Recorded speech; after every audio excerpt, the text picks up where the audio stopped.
পিডিস math ক্লাসে সকলকে স্বাগত। আজ ক্লাস 9-এর বৃত্তের ক্ষেত্রফল চ্যাপ্টার কোষে দেখি 18-র অঙ্কগুলো সমাধান করব। একের কোশ্চেনটা আছে, আমিনা বিবি আজ 2.1 মিটার লম্বা একটি দড়ি দিয়ে তার গরুটিকে ফাঁকা মাঠে খুঁটির সাথে বাঁধলেন। হিসাব করে দেখি গরুটি সব থেকে বেশি কতটা জমি ঘাস খেতে পারবে।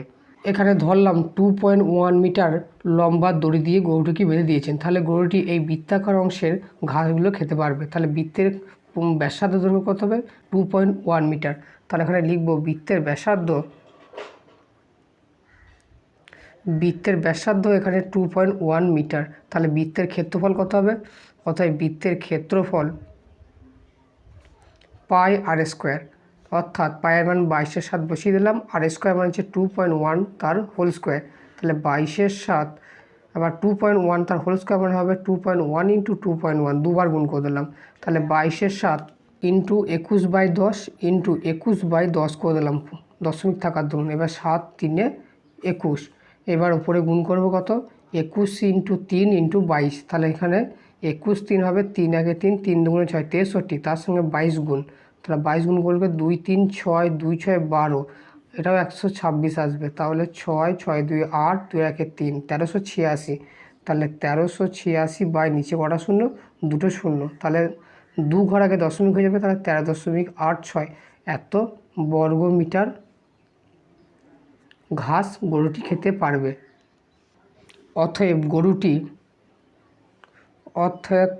গরুটি সব থেকে বেশি 13.86 বর্গ মিটার ঘাস খেতে পারবে। খুব সিম্পল অঙ্ক ছিল এটা। এরপরে 2-এর দাগে কোশ্চেনটা আছে, সুহানা একটি বৃত্ত আঁকবে যার পরিধি হবে 35.2 সেমি। হিসাব করে দেখি সুহানা যে বৃত্ত আঁকবে তার ব্যাসার্ধের দৈর্ঘ্য কত নেবে এবং বৃত্তাকার ক্ষেত্রে ক্ষেত্রফল কত হবে। অর্থাৎ এখানে পরিধিটা দেওয়া আছে, তাহলে পরিধি থেকে এখানে ব্যাসার্ধ বার করে নিতে হবে, তারপরে ব্যাসার্ধ বেরিয়ে গেলে তারপরে ক্ষেত্রফলের সূত্র বসালেই ক্ষেত্রফল পেয়ে যাব। তাহলে এখানে প্রথমে বৃত্তের ব্যাসার্ধটা ধরে নেব আর। তাহলে ধরি বৃত্তের ব্যাসার্ধ ধরলাম আর সেমি। তাহলে বৃত্তের পরিধি কত হবে? বৃত্তের পরিধি হয় 2πr সেমি। এবার শর্তানুসারে এখানে বলা আছে বৃত্তের পরিধি কত? 35.2 সেমি। তাহলে এখানে শর্তানুসারে বৃত্তের পরিধি 2πr সমানই হয়ে যাবে কত? 35.2 সেমি। তাহলে 2πr 2 × 22/7 × r, আর এখানে 35.2 আছে, তা দশমিক তুলে দিলাম, 10 দিয়ে ভাগ করে দিলাম। এবার আর এর মানটা বাঁ দিকে থাকলেও বাকি সবাই ডান দিকে নিয়ে গেলাম। তাহলে 35/10 × এটা 7/22 হয়ে যাবে, × 1/2। এবার 22, 11 2 22 হয়, তাহলে 11 3 33, 11 2 22, এবার 2 16 32, আর এখানে কাটবে কত? 2 8 16, তার মানে এখানে হলো আর এর মান হলো 7 8 56/10। তাহলে এখানে আর এর মান হবে কত? 5.6 এত সেমি। তাহলে বৃত্তটার ব্যাসার্ধ পেয়ে গেলে বৃত্তটার ক্ষেত্রফল বার করতে হবে। অতএব সুহানা বৃত্তের ব্যাসার্ধ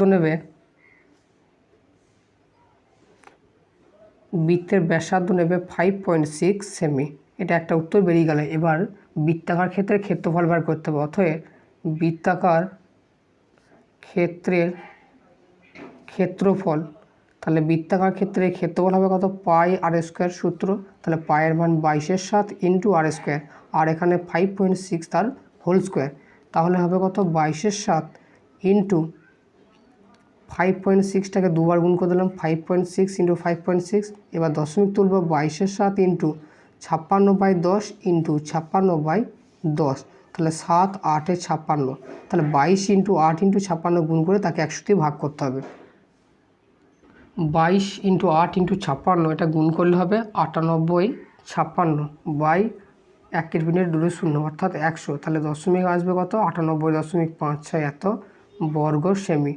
তাহলে বৃত্তটার ক্ষেত্রফল হলো কত? 98.56 বর্গ সেমি। এটাই হলো অ্যান্সার। এরপরে 3 দাগের কোশ্চেনটা আছে, রেখার দিদিমা একটি গোলাকার টেবিলের ঢাকনা তৈরি করেছেন যার ক্ষেত্রফল হচ্ছে 55-44 বর্গ সেমি। তিনি ওই টেবিলের ঢাকনার চারদিকে রঙিন ফিতে লাগাতে চান। হিসাব করে দেখি দিদিমাকে কত দৈর্ঘ্যের রঙিন ফিতে কিনতে হবে। এখানে দেওয়া আছে বৃত্তাকার টেবিলটার ক্ষেত্রফল দেওয়া আছে, তাহলে সেখান থেকে ব্যাসার্ধ বের করে নেবো। এবার ব্যাসার্ধ বার করে বৃত্তের পরিধি বার করবো, আর রঙিন ফিতেটা বৃত্তের পরিধি বরাবর লাগবে, অর্থাৎ পরিধির মান যত হবে রঙিন ফিতেটার দৈর্ঘ্য ততই হবে। তাহলে এখানে বৃত্তের ব্যাসার্ধটা ধরে নেব, ধরি বৃত্তাকার টেবিলের ব্যাসার্ধ আর সেমি। তাহলে বৃত্তাকার টেবিলের ক্ষেত্রফল কত হবে? বৃত্তাকার টেবিলের ক্ষেত্রফলের সূত্র হচ্ছে পাই আর স্কোয়ার এত বর্গ সেমি। এবার শর্তানুসারে ক্ষেত্রফলটা দেওয়া আছে 55-44 বর্গ সেমি। তাহলে শর্তানুসারে আমরা লিখতে পারি, শর্তানুসারে পাই আর স্কোয়ার ইকুয়াল টু 55-44। এবার এখানে পায়ের মানটা বসিয়ে দেবো, 22/7 ইন্টু আর স্কোয়ার ইকুয়াল হবে 55-44। তাহলে এখানে বাঁ দিকে আর স্কোয়ারটা রাখলাম, আর 22/7 দিকে নিয়ে গেলে 7/22 হয়ে যাবে। তাহলে 55-44/7/22। তাহলে 11 দুগুণে 22, 11 5 55, 11 4 44। এবার 2 2 4, 25 দুগুণে 50, 2 2 4, তাহলে 252 ইন্টু 7। এবার 252কে ভাঙবো, 2 1 2, 26 দুগুণে 52, তাহলে 2 6 12, 2 3 6, 7 9 63। তাহলে 252 সমান হলো 2 ইন্টু 2 ইন্টু 7 ইন্টু 9। তাহলে আমরা লিখতে পারি r square equal to 2 into 2 into 7 into 9, আর এখানে একটা 7 এক্সট্রা আছে। এবার এখানে আর ইকুয়াল টু হবে, দুটো 2-এর জন্য একটা 2 বেরিয়ে আসবে, দুটো 7-এর জন্য একটা 7, আর 9-এর জন্য একটা 3। তাহলে আর ইকুয়াল টু হলো কত? 3 7 21, 21 দুগুণে 42। তাহলে আর ইকুয়াল টু হলো 42 সেমি। তাহলে বৃত্তাকার টেবিলটার ব্যাসার্ধ পেয়ে গেলাম। এবার পরিধি বের করতে হবে। অতএব বৃত্তাকার টেবিলের পরিধির সূত্র হয় 2πr। তাহলে 2πr এত সেমি। এবার 2 ইন্টু পায়ের মান 22/7 ইন্টু আর মানে এখানে 42, 6 7 42। তাহলে 22 ইন্টু 2 মানে হচ্ছে 44 ইন্টু 6। তাহলে 6 4 24, হাত তাহলে 2, 6 4 24 2 26, তাহলে হলো 264 এত সেমি।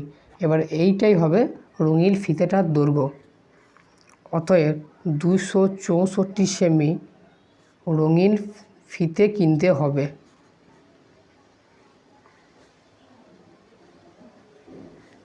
এটাই হবে অ্যান্সার। এরপরে 4 দাগের কোশ্চেনটা আছে, আমাদের পাড়ার বৃত্তাকার খেলার মাঠটি বেড়া দিয়ে ঘিরতে প্রতি মিটার 21 টাকা হিসাবে মোট 924 টাকা খরচ হয়েছে। মাঠটি ত্রিপল দিয়ে ঢেকে দেওয়ার জন্য কত বর্গমিটার ত্রিপল কিনতে হবে? হিসাব করে লিখি।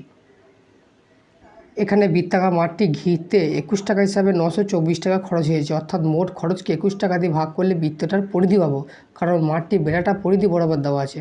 তাহলে বৃত্তাকার অংশটা পরিধি হবে 924/21 টাকা। সেখান থেকে আর এর মানটা বের করে নেবো। এবার আর এর মান বেরিয়ে গেলে বৃত্তটার ক্ষেত্রফল বার করবো, আর বৃত্তের ক্ষেত্রফল মানেই কত বর্গমিটার ত্রিপল লাগবে সেটা বেরিয়ে যাবে। তাহলে প্রথমে ধরি বৃত্তাকার মাঠটির ব্যাসার্ধ, ধরি বৃত্তাকার মাঠের ব্যাসার্ধ আর একক আর মিটার। তাহলে বৃত্তাকার মাঠের পরিধি কত হবে? বৃত্তাকার মাঠের পরিধি হবে 2πr, পরিধি হবে 2πr এত মিটার। এবার এখানে বেড়া দিতে মোট খরচ হয়েছে 924 টাকা। তাহলে অতএব বৃত্তাকার মাঠের পরিধি কত হবে? বৃত্তাকার মাঠের পরিধি হবে 924/21 এত মিটার। তাহলে এটা হলো বৃত্তের পরিধি, এটা হলো বৃত্তের পরিধি। তার শর্তানুসারে এই দুটোকে সমান করে দেবো। তাহলে শর্তানুসারে 2πr ইকুয়াল টু হবে 924/21 এত মিটার। এবার হচ্ছে পায়ের মান 22/7 বসিয়ে দিলাম, ইন্টু আর ইকুয়াল টু 924/21। তাহলে 8টাকে আমি বাঁ দিকে রাখলাম, আর বাকিগুলো সব ডান দিকে নিয়ে যাব। তাহলে এখানে হবে 7/22 ইন্টু 1 2। এবার হবে 7 3 21, 3 3 9, 3 8 24, তাহলে হলো 308। এবার 2 দিয়ে কাটবো, 2 15 30, আর 2 4 8 154। এবারে 11 দিয়ে কাটবো। 11 দুগুণে 22, 11 একে 11, 11 4 44, তাহলে হবে 2 7 14। তাহলে এখানে আর এর মান হলো কত? 7 মিটার। অতএব বৃত্তাকার মাঠটার ব্যাসার্ধ পেয়ে গেলাম। অতএব বৃত্তাকার মাঠের ব্যাসার্ধ হবে 7 মিটার। তাহলে বৃত্তাকার মাঠের ক্ষেত্রফল কত হবে? অতএব বৃত্তাকার মাঠের ক্ষেত্রফল হবে পাই আর স্কোয়ার, এত বর্গ মিটার। এবার আর এর মানটা বসিয়ে দিই। পায়ের মান 22/7, আর স্কোয়ার মানে হচ্ছে 7 × 7, 7 7 কেটে গেল। তাহলে 7 2 14, তাহলে 1, আবার 7 2 14 একে 15, তাহলে 154 বর্গ মিটার। তাহলে বৃত্তাকার মাঠে ক্ষেত্রফল বেরোলে 154 বর্গ মিটার। অতএব ত্রিফল কত লাগবে? অতএব 154 বর্গ মিটার ত্রিফল কিনতে হবে। এটাই হবে অ্যান্সার। এরপরে 5 দাগের কোশ্চেনটা আছে, ফারুক একটি বৃত্ত আঁকবে যার ক্ষেত্রফল হবে 616 বর্গ সেমি। হিসাব করে দেখি ফারুক যে বৃত্ত আঁকবে তার ব্যাসার্ধ দৈর্ঘ্য কত নেবে এবং বৃত্তটার পরিধি কত হবে। তাহলে প্রথমে বৃত্তের ব্যাসার্ধ দৈর্ঘ্য 8 ধরে নেব।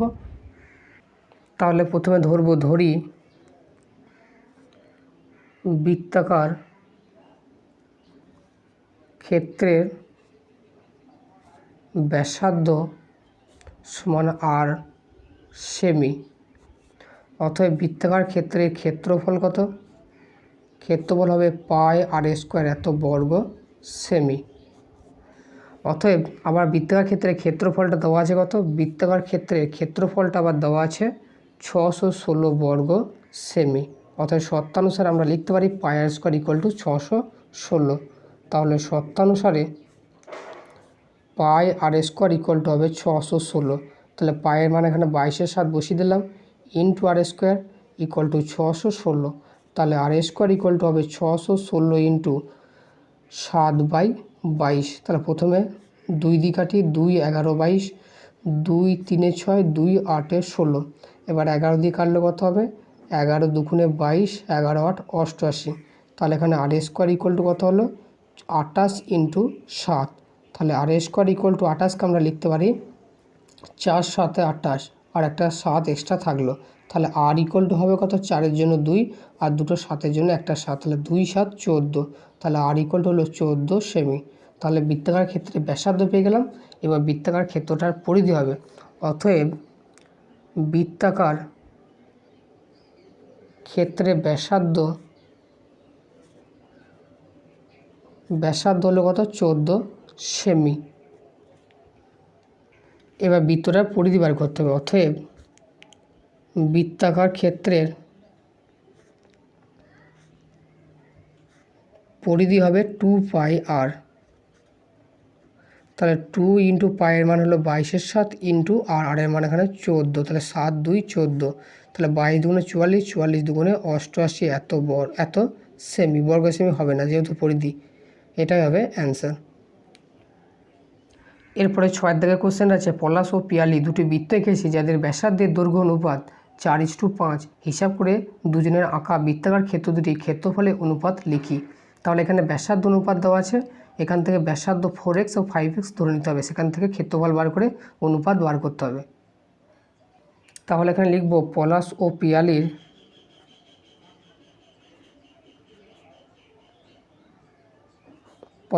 ও পিয়ালির বৃত্তের ব্যাসার্ধের অনুপাত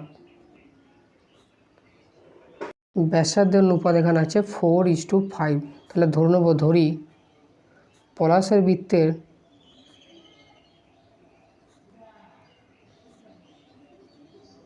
ব্যাসার্ধ 4x, যেখানে এক্সটা সাধারণ অনুপাত, আর এখানে পিয়ালির বৃত্তের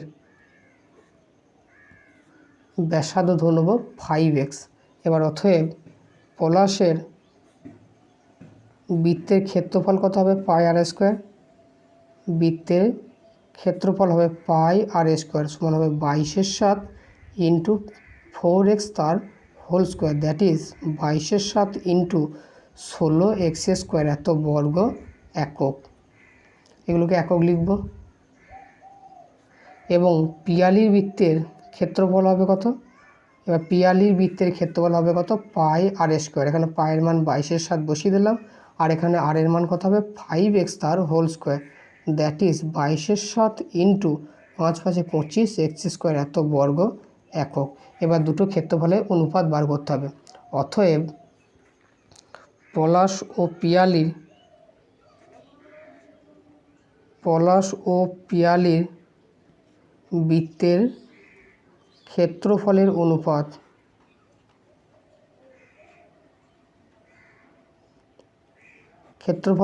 কত হবে? এটা আছে 22/7 ইন্টু 16x স্কোয়ার, আর এটা পেয়েছি 22/7 ইন্টু 25x স্কোয়ার।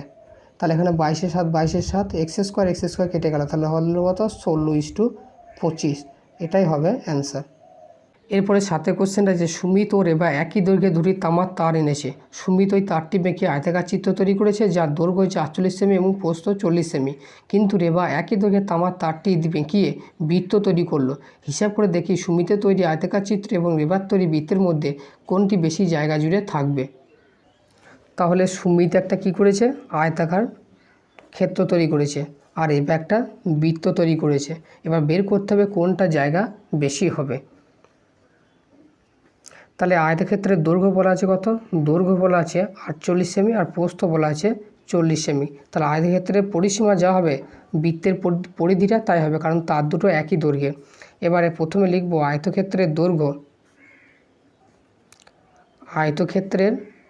দৈর্ঘ্য সমান হচ্ছে 48 সেমি, আর আয়তক্ষেত্রটার প্রস্থ দেওয়া আছে কত?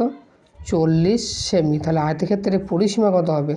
আয়তক্ষেত্রের পরিসীমা হবে 2 ইন্টু দৈর্ঘ্য প্লাস প্রস্থ, 48 প্লাস 40। তাহলে হচ্ছে 2 ইন্টু 8, আর 4 4 8, 88 ইন্টু 2, তাহলে 2 8 16, হাত তাহলে 1, 2 8 16 1 17, 176 এত সেমি। তাহলে আয়তক্ষেত্রের পরিসীমা যা হবে 176 হলে বৃত্তটা পরিধি হবে 176। এবার আয়তক্ষেত্রটার ক্ষেত্রফলটা বার করলি, তাহলে আয়তক্ষেত্রের ক্ষেত্রফল হবে কত? দৈর্ঘ্য ইন্টু প্রস্থ, তাহলে 48 ইন্টু 40, তাহলে শূন্যটা থাকলো 4 8 32, 7 হলো 3, 4 4 16, 16 আর 3 19, তাহলে 1920 এত বর্গ সেমি। এটা হলো ক্ষেত্রফলটা। এবার ধরবো বৃত্তের ব্যাসার্ধ আর। এবার ধরি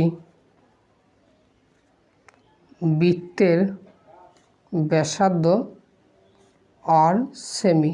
তাহলে বৃত্তের পরিধি কত হবে? বৃত্তের পরিধি হবে 2πr, বৃত্তের পরিধি হবে 2πr সেমি। এবার বলা আছে যে বৃত্তটা যে তারে তৈরি করেছে, আয়তক্ষেত্রটা একই তারে তৈরি করেছে, তাহলে আয়তক্ষেত্রের পরিসীমা যা হবে বৃত্তের পরিসীমা তাই হবে। তাহলে আয়তক্ষেত্রের পরিসীমা ছিল 176, তাহলে বৃত্তের পরিধি হবে 176। তাহলে শর্তানুসারে বৃত্তের পরিধি 2πr এটা সমানই হয়ে যাবে কত? 176 সেমি। তাহলে যে 2 ইন্টু পায়ের মানে হচ্ছে 22/7 ইন্টু আর ইকুয়াল টু 176। তাহলে এখান থেকে আরটা রাখলাম, তাহলে 176 ইন্টু 7/22 ইন্টু 1/2। এবার কাটারি করব, 11 2 22, 11 1 11, 11 6 66। এবার 2 8 16, 2 4 8, তাহলে আর ইকুয়াল হলো 4 7 28 সেমি। তাহলে বৃত্তেরটার ব্যাসার্ধ যদি 28 সেমি হয়, তাহলে বৃত্তটার ক্ষেত্রফল কত হবে? অতএব বৃত্তের ক্ষেত্রফল হবে কত? Pi r square, that is 22/7 into 28 into 28, 7 4 28। এগুলো গুণ করলে হবে 24 64 এত বর্গ সেমি। অতএব বৃত্তের ক্ষেত্রফল হলো 24 64 বর্গ সেমি, আর আয়তক্ষেত্রটার ক্ষেত্রফল ছিল 19 20 বর্গ সেমি। তাহলে বৃত্তটার ক্ষেত্রফল বেশি হলো, অতএব বৃত্তটা বেশি জায়গা জুড়ে থাকবে। লিখে দিতে হবে অতএব বৃত্তটি বেশি জায়গা জুড়ে থাকবে।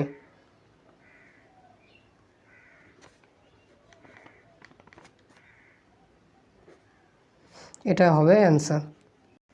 আজকের ক্লাস এই পর্যন্ত। ভিডিওটি ভালো লাগলে চ্যানেলটিকে সাবস্ক্রাইব করে দেবে, সাথে নোটিফিকেশনটা অন করে রাখবে যাতে সবার আগে ভিডিও পৌঁছে যায়। Thanks for watching.